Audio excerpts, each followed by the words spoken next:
Good morning, guitar players. Welcome to my weekly Facebook Live mini guitar. Ellen Bitton, I'm so glad you're here. We do this every Thursday morning, 9:45 a.m. Central Time, because we are here in Nashville.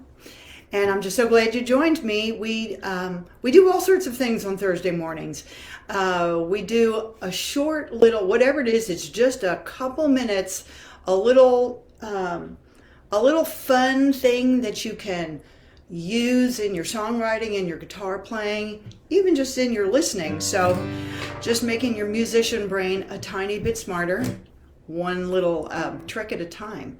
So this morning we're going to do a hammer on a G chord, and it's really easy and it will get better almost instantly. To that, I want to encourage you to check out the links in the description. There's the usual stuff, my website, my YouTube channel, lots of stuff there. Oodles and oodles of free mini guitar lessons on all sorts of things. Two things I especially want you to notice. First of all, there is a super quick and easy little sign up for my monthly newsletter. It's free, it's fun, why not? So sign up for that if you haven't already. And to know about is that we have a really fun Zoom class coming up Wednesday evening, March 24th. It's called Taylor Swift Then and Now, because she's been around a while and she's made kind of a splash, in case you haven't noticed. And she's back in the news recently because she is re-releasing, or rather she is releasing re-recordings of some of her I think her second album called Fearless. Anyway, it just seemed like a good time to learn some Taylor Swift songs. I'm kind of a fan, even though I am a long way from being a teenage girl. And by the way, you don't have to be a teenage girl to enjoy Taylor Swift songs. I think from a songwriting standpoint, there's a whole lot to learn about how you can take simple chords and a catchy groove and make wonderful songs. So songwriters are welcome. Everyone's welcome. You don't have to be a fancy guitar player at all. So there's a link to sign up. Wednesday, March 24th, Taylor Swift Then and Now. It's our Zoom class. And we do a Zoom class once a month. Last month we did one on Travis picking, which was super fun. So it's all sorts of things. How are you going to know what my next Zoom class is? Well, of course, you're going to show up here Thursday mornings. You're going to come to my Facebook page. But really what you want to do is sign up for that free monthly newsletter. So here we are. I've got to show you which G I'm using. Not that you have to do it like me, but you might want to give this a whirl if this is new for you, because there's a lot of advantages to it. So my ring finger's on the second string. That's kind of a key thing. And my middle finger's down here on the bass notes on the sixth string. Index finger on the fifth, pinky on the top. Anyway, here's my G chord. I love my G chord. I never get tired of it. Well, that's not exactly true. Once in a while I might get tired of the key of G, but then I just go have fun in another key, and then I come back to the key of G and it's fun again. So you might, I often hear from my students, and you might feel this way too, that because the key of G is for a lot of people the most common key, they feel a little uninspired by their G so much. So perfect time to learn a new little extra thingy you can throw in and make your G chord feel new again. So what we're going to do is we're going to take this index finger. Here's the index finger. He's the guy sitting on the fifth string, but he is not a very important note. I'm going to pick up that index finger because I'm going to have some fun and show off a little in a second. So because I've picked up that finger off the fifth string, I now need to mute the fifth string.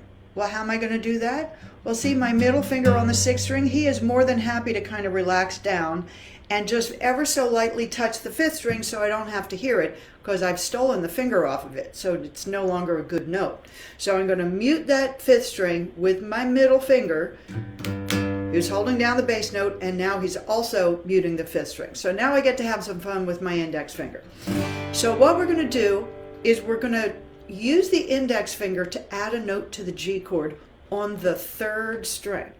So here, I'll play it. Here's my third string. Make sure you know what I mean by the third string. If I go that is not the third string. We go 1, 2, 3. There's the third string. So when it's open, it sounds like that. By the way, that's a G note, so he's definitely welcome in my G chord. When I put the index finger down on the third string, 2nd fret, I get a cool extra note that's actually technically not in a G chord, but look how cool it sounds. Okay, when I say cool, what I mean is it sounds kind of interesting because I didn't expect to hear that note in my G chord. It's not normally there. So now I'm going to put that finger down on the third string that I just described, except I'm going to do it in a hammer. How do you do that? Well, let's isolate it. I'm going to play the third string with my finger up, so the third string's open, and then I'm going to smack my index finger down on the third string so hard that a note pops out over here. So it's, okay? It's going to take a little practice if you've never done that. Perfect aim. You just got to do it a bunch, and we're not just putting our finger down, we're hammering it down. That's why it's called a hammer. So you got to put some force into that. All right. Now what we've been doing right this second is isolating that just on the third string, but now what I'm going to do is I'm going to do a strum and put my hammer in right after the strum. Okay? By the way, a lot of people, when they first learn to do a hammer, somehow they have the idea that they have to hammer that finger down as fast as possible after you play the string. No, there's no premium on speed here. It's like, it's whatever is in rhythm, okay? So there's no need to hurry up and hammer your finger as fast as possible, okay? So now I'm going to play a groove. I don't know what I'm going to play. I hope it doesn't suck. Then I'm going to play the groove by itself first, and then I'm going to add this hammer in. So how about if we do something like this? Something real simple like bass, drum, bass, drum.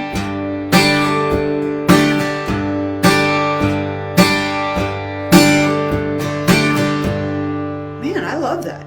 That sounds so much more than just going. Which, by the way, I love that too. Just like I love the shirt I put on, but I love it a little more with this necklace. It's kind of like that anyway. All right, so here's what it sounds like with that hammer in there. And I'm not going to do it with every strum because then I'm going to get sick of it. So I don't know, I'm going to pick my spot. Well, once I figure out where I want it, I'm going to repeat that pattern. Like 1, 2, 3, 4, 1, 2, 3, 4, 1, 2, 3, 4.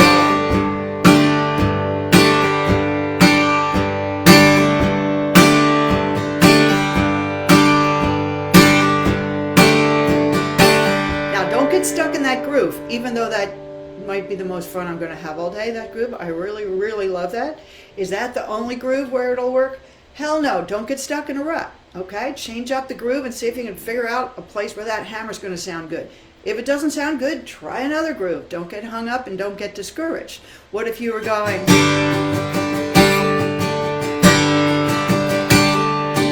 Yeah. All right, that was a 6/8 groove. That was fun. So experiment. Don't be afraid to do that. And be sure you sign up for my newsletter. That is the best way for us to stay connected, okay? Sign up for the free monthly newsletter. Quick link right there in the description. And think about joining us on Wednesday, March 24th for our Taylor Swift class. Believe me, it will not just be all teenage girls, although teenage girls are totally welcome, of course. I used to be one. So if you're a teenage girl, please join us. But if you're not a teenage girl, I hope you'll also join us. All right, meanwhile, stay in the groove.